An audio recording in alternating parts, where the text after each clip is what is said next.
What's up guys, Conan Bell here, and it's time for your favorite segments of this show combined, unboxing and plush toy reviews. What more could you possibly ask for? And today, I have something very special for you guys. These are the Digimon Digital Monsters Mystery Plush Minis. Original minis, as they were. So, what I'm gonna do is, I'm first gonna unbox them and reveal what I got for you guys, and then I'm going to review them properly for you, and with all the skits and whatnot. So, let's get started. I'm really hoping to get my boy Gomamon here, and if I don't get that, I'm gonna throw a big hissy fit all over the neighborhood. So let's begin. And because they really don't want you peeking, they have it wrapped up in this opaque plastic as well. I can already tell it's not Gomamon in this one from just how it feels. Sad, because I like Gomamon, because he's so much fun. Oh, I'm seeing green. Oh, that wasn't green at all. It was yellow. I got Gatomon. And look, the tail is made of... It's covered in some kind of weird little pleathery paint type of stuff. And its tail is attached to the back of its head so that it keeps its pose. And it's got little weird claw thingies that bend about all kind of weirdly because it was stuck in a little thing. And look how cute the little feetsies are. Look at the little feetsies. Look at them! I love you, Gatomon. Even if I don't get Gomamon, who I really wanted to go for, this probably saved my neighborhood from a hissy fit. Careful, don't get any of the plush toy caught in the scissors. It's gonna be so easy for us to YouTube flag for copyright and... Oh no. I'm seeing a trend now. This is not good. I know what's gonna happen now. The third one. Oh no, my Gomamon! I mean, Gatomon's cool and everything, the only champion level Digimon, but non-fans don't care about that, but... Oh... Okay guys, I don't even care if it's Gomamon anymore, I mean, Gatomon's cool, but I don't need another Gatomon, okay? I just want something that's different! Give me something different! Give me Patamon, or Palmon, or Agumon, or Gabumon, or any of those things that's not Gatomon, please! Please! You're not Gatomon, Biyomon! Yay! Something that's not the same thing! I am sad now because I didn't get the Gomamon that I wanted in any of the three things that I got. But, hey, it's not all bad because, for better or worse, we still got 2 more members for the Kitty Nya Club. Now, on to the review. Well, you saw me unbox them, so what do I think of them? Well, let's take a look together at the Digimon Digital Monsters Plush Minis from Zag Toys.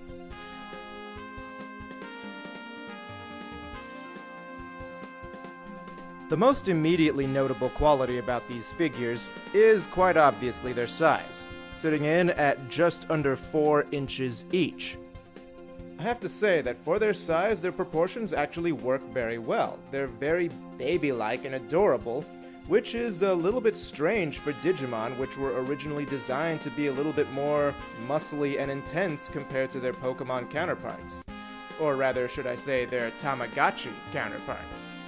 If you look at the design of the claws, and the little tufts of hair, particularly on Gatomon here, you'll notice that they're made of singular layers of fabric, the cloth that wraps up the entire figure. Well, at these proportions, what else are you gonna do?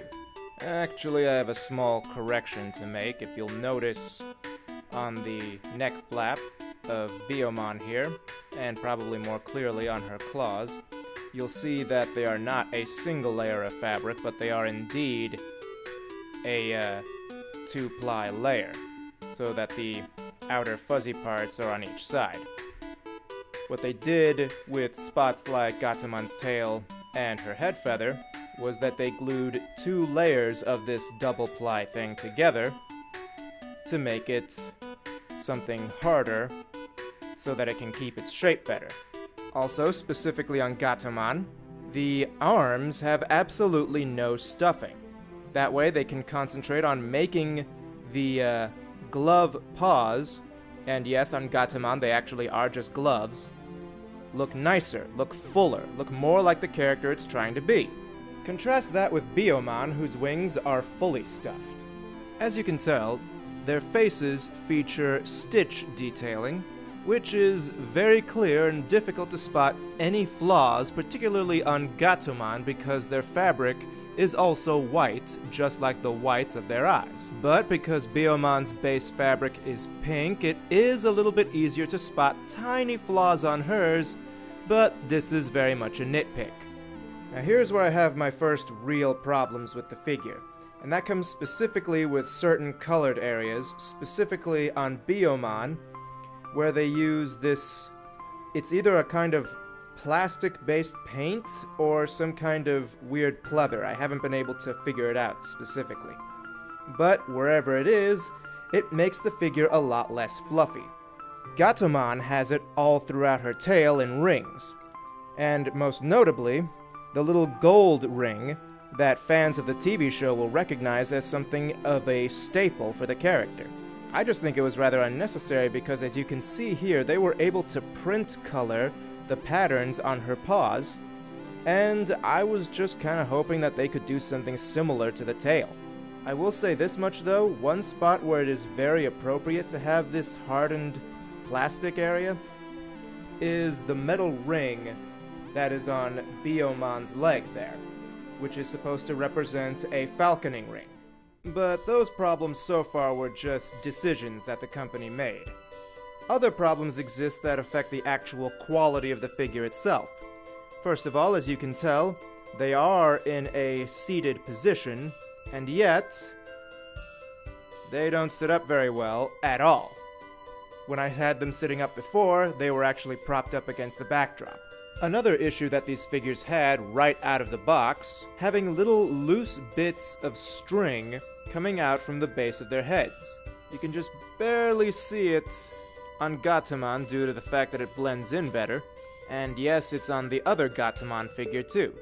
On top of that, the Gatomon also have loose threads at the bottoms of their feet. Biyomon's feet are luckily designed differently, so she doesn't have that problem. At least, not as badly.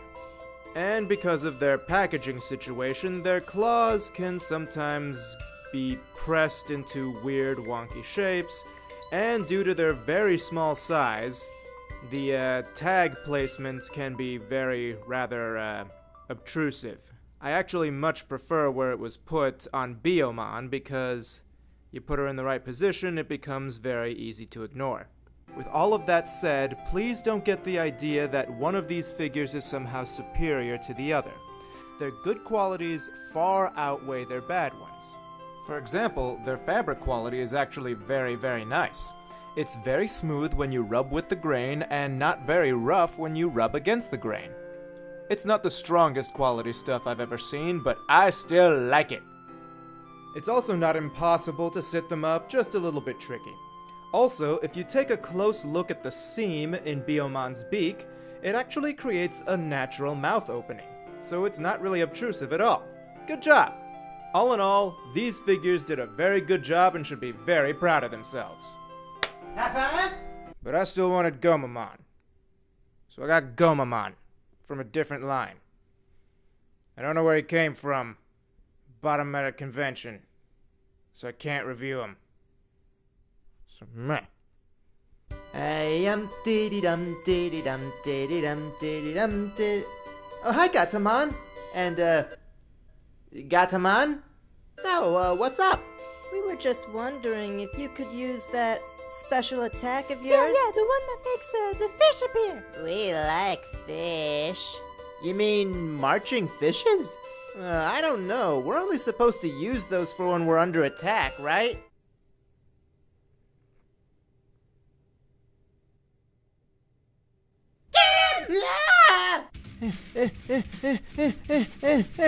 Oh no, I'm boxed in! You can't run forever, Gomamon. Yeah. Okay, you asked for it. Literally, you did. Marching fishes! Oh boy, here it comes. Yeah. Double fish.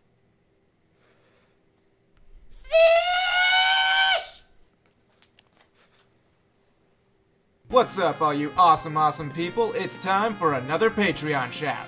Jordan Mathis, Megan Cloud continue to be awesome. And if you want to be awesome too, check out the Patreon link in the description below and see how you can get involved. Check out Steve Sharp's music at his YouTube channel, Sharp Rain, because he is freaking awesome.